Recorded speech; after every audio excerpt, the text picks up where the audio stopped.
Hi everyone, I'm Deanna and this is Living Your Best Life with Deanna. I want to welcome you to our first episode, and I thought to kick things off, we would bake a cake. In these quarantine times, I see all of you are baking up a storm. I've seen banana bread, sourdough bread, cookies, but I feel like cakes are a bit underrepresented. And the fun thing about a cake is it brings such a festive feel. So let's dive in.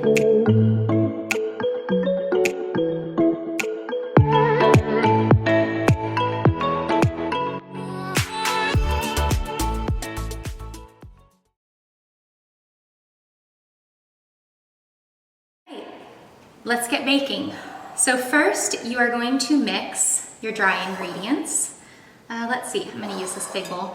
I love these bowls. These are hand-me-downs from my great-grandmother. She lived till she was 104, wonderful lady, but yeah, they're cute. Okay, so flour. We're gonna mix that in with the sugar, cocoa powder, salt, and baking soda. And with cakes, you don't want to over mix. So you just kind of want things to get integrated. I love whisks. So we're gonna whisk that a little bit. Did you know that there's an opera about baking a chocolate cake? It's a Julia Child opera, and it's called Bon Appetit by Lee Hoiby, and I actually got to see it this summer when I was at Des Moines Metro Opera.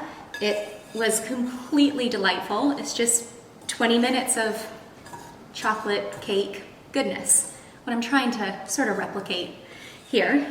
I cannot sing any of it for you when I don't know it, and it's also like totally opposite from my voice type for a low mezzo, so we're not going there today.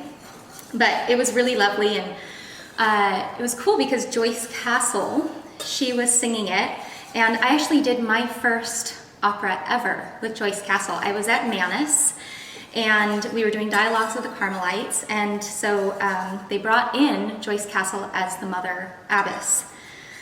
And I just remember being completely blown away by the piece. This was my first opera, also by her intensity as an actress and a singer, and so yeah, it was a really cool experience, and that's when I got bit by the opera bug. All right, let's move on to wet ingredients. So we're gonna start with the olive oil, our magic ingredient.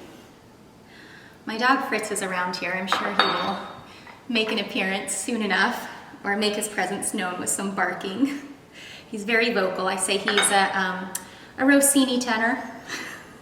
He's got some very high piercing tones there. Okay, so we have the olive oil, vanilla, and our coffee.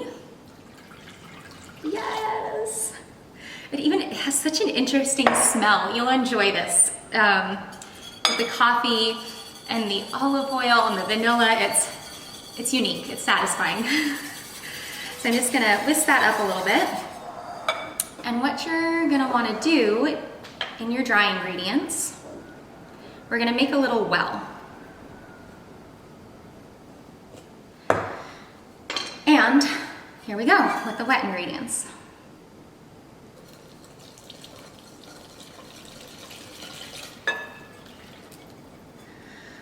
So I hope you guys are doing well during this time. I feel like everybody is learning a new hobby, taking courses online. It's really inspiring to see what everybody is up to in our quarantined days, you know? When it first started a couple weeks ago, I had a pretty tough time, I'm not gonna lie. I think it was just, you know, I came back from Monaco actually. I was singing in Monte Carlo, and we were in production up till, March 13th. And then suddenly it was like, borders are closing, get home. travel restrictions, and I thought, oh gosh, I gotta get out of here, you know, because in these times, ideally, if you can, you want to be with your people, your family and your friends. So I was lucky to get back to Seattle, to my family. Let's see, we're gonna add the eggs now. So I got back to my family, and you know, it was just a big transition, and also dealing with a lot of loss, which I know we're all dealing with right now. So that was tough, and I moved, I'm just gonna go all cave woman style here. You know, I went through a couple days of kind of depression, even though I was grateful to be with my family, grateful to be healthy and safe. I had a couple really tough days there, and I just feel like all of us are coping in different ways and at different paces. And I'm finding it's just really important to respect that, your own process and everybody else's process. So also, it's been really exciting to see how creative everybody has been getting on social media and doing you know, virtual streams, online concerts, the way artists have been collaborating with each other. That's exciting. All right, this looks beautiful. So you'll see it's a bit runny, and that's how we want it. It's pretty thin batter. So now we're gonna put it into our pans here. And the oven is already heated to, just have to check that there, to 350 Fahrenheit. Oh, look how gorgeous that is. Yes! Seriously, this cake makes me so happy.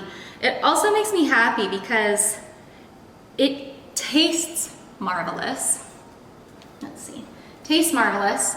And it also, you'll see it looks beautiful. So you kind of get a high return for actually very little effort. It's not a difficult cake to make, as you can see. It's just about getting those right ingredients, and yeah. So once we do this, we're going to lift them up a little bit and drop them on the counter. Oh, sorry, Fritz, I just scared my dog. Just to make sure that you're getting all the air bubbles out. All right, that was fun. And here we go. Into the oven. We'll be back in about 25 minutes.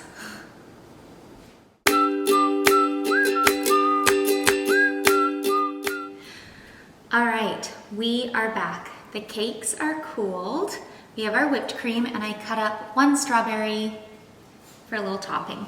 So we're just gonna pop them on this beautiful platter. This also is a hand-me-down from my great-grandmother. It's just the things they had in that era are so, so beautiful.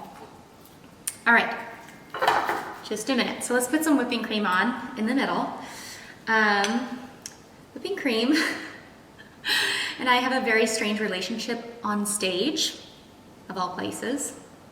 I've actually had quite a bit of cake drama on stage.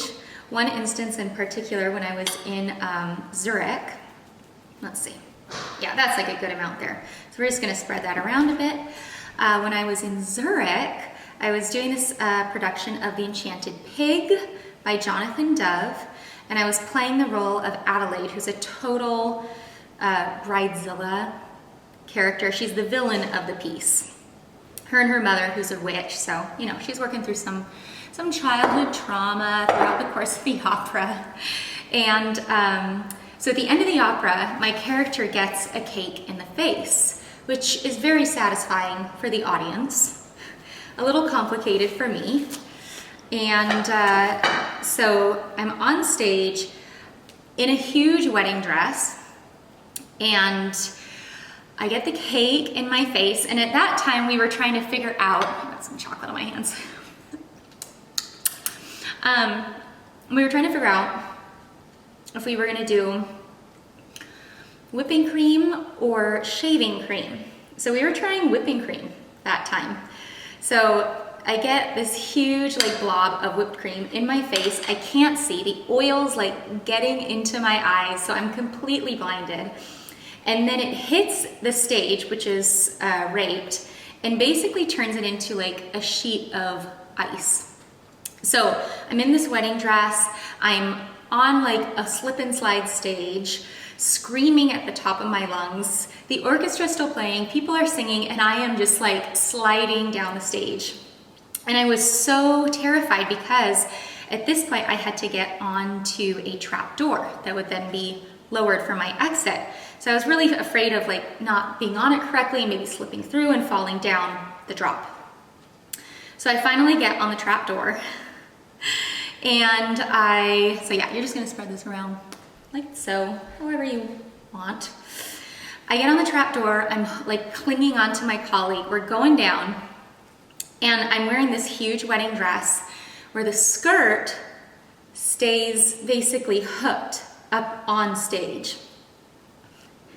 And my very scantily clad lower half was lowered down to a crew of stagehands who were waiting to assist me off of this trapdoor exit platform. But in this instance, they were just trying to grab onto whatever they could get a hold of on me to stabilize me on this platform. So my basically naked lower half is going down. I'm screaming. In the end, it was all okay. The dress kind of plopped back down. I was safe. That was all I cared about. You know, I didn't even care about being totally exposed down there. And I will say, because I had my cute panties on that day. And since then, whenever I have a costume fitting, I insist on like full coverage briefs, like granny panties, no matter what the costume is. Because I mean, when you're in a wedding dress, you're thinking there's no way there's gonna be a wardrobe malfunction with this, but you never know. So that's my experience with some whipping cream and a cake on stage. Probably my most embarrassing stage story. And if you feel like sharing, yeah, provide some solidarity for me, please. Let me know yours in the comments below. And in the course of this ridiculous story, we finished our cake. How about that? Totally devouring this. It's so good. Thank you for joining me today. It was really fun baking with you. I hope you enjoy this recipe. Let me know if you give it a try. And until the next time, this is Living Your Best Life with Deanna.